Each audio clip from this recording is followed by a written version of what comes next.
જ્યારે બાપનો હાથ ખભા પર હોય ને ત્યારે દુનિયા જીતવાની હિંમત આપોઆપ મળી જાય છે આપણને. શું કેવું મિત્રો તમારું? જય દ્વારકાધીશ. જો મારી મોર્નિંગ થઈ ગઈ અને વીકેન્ડમાં કેવું હોય કે ભાઈ ગ્રોસરી લેવા જવાનું હોય અને વાતાવરણ આજે બહુ જ મસ્ત હતું અને તડકો પણ ફૂલ હતો. એટલે જો અમે પહોંચી ગયા ગ્રોસરી શોપમાં અને કેવું કે લીલું મસ્ત શાકભાજી હતું ને બધું ફ્રેશ હતું. પણ એક વસ્તુ ઇન્ડિયાની બહુ જ મિસ થાય છે કે અહીંયા છે ને કોઈ ભાવ નથી થતો.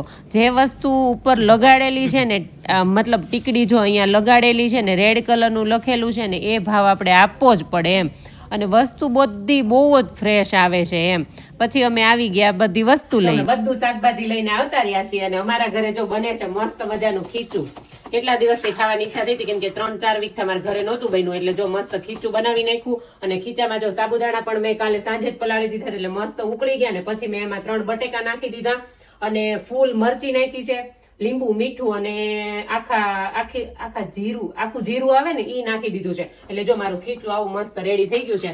મારે અહીંયા તડકો તો સારો છે બટ અહીંયા છે ને મારાથી વેફર નથી પડાતી. બાકી તો સાબુદાણા ને ગાંઠીઓ આવે ને પાડી નાખત. તડકો હરખો છે નહીં, બાકી તો ઈ પડશે લાંબો તડકો પડશે તો. હા એટલે જો મસ્ત ઈ બની ગયું છે ને. આ જો અહીંયા બને છે રગડો. અને રગડો છે ને મેં એટલો બધો આછો નથી કર્યો અને મને લીલા વટાણાનો રગડો ખાવાની ઈચ્છા થઈ હતી. એટલે જો મસ્ત અહીંયા મેં રગડો બનાવી નાખ્યો છે. અને આજે અમારે જવાનું છે પિકનિકમાં તો ન કહેવાય, કેવું કે ત્યાં છે ને બહુ બધા આવે અને મોટું ગાર્ડન છે, તળાવ છે, બધું છે એમ. તો અત્યારે તડકો છે તો મજા આવે એટલે આ બધું લઈને જવાનું છે. અને બીજા લોકો આવવાના છે. પણ તમે મને છે ને ખાસ કરીને કોમેન્ટ કરીને કહેજો કે મારે રગડા હારે શું ખાવાનું છે. હે ને રગડા હારે તો બહુ બધું ખાઈ શકવી, કોમેન્ટમાં તો રીત નવું આવે તો. હા તો રગડા હારે તો બહુ બધું હોય ને. ભેળ આવે, પછી ભેળ પૂરી આવે, પછી તો એની સાથે રગડા સમોસા બનાવી શકીએ, રગડા ચાટ બનાવી શકીએ.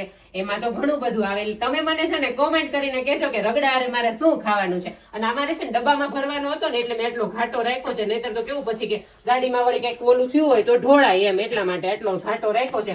અને હું પછી ત્યાં જઈને હું થોડો આછો કરી નાખીશ. તો તમે મને છે ને કોમેન્ટ કરવાનું ભૂલતા નહીં કે મેં રગડા હારે શું બનાવ્યું છે એમ, મતલબ શું ખાવાનું છે એમ. અને આ ખીચું તો મારું ફૂલ એન્ડ ફાઇનલ બની જ ગયું છે. એટલે જો મળીએ નેક્સ્ટ વિડીયોમાં. જય દ્વારકાધીશ. પણ તમે કોમેન્ટ કરવાનું ભૂલતા નહીં. અને વિડીયો ગમ્યો હોય તો લાઈક કરજો, શેર કરજો અને કોમેન્ટ કરજો અને આવો નવો સપોર્ટ કરજો. મળીએ નેક્સ્ટ વિડીયોમાં.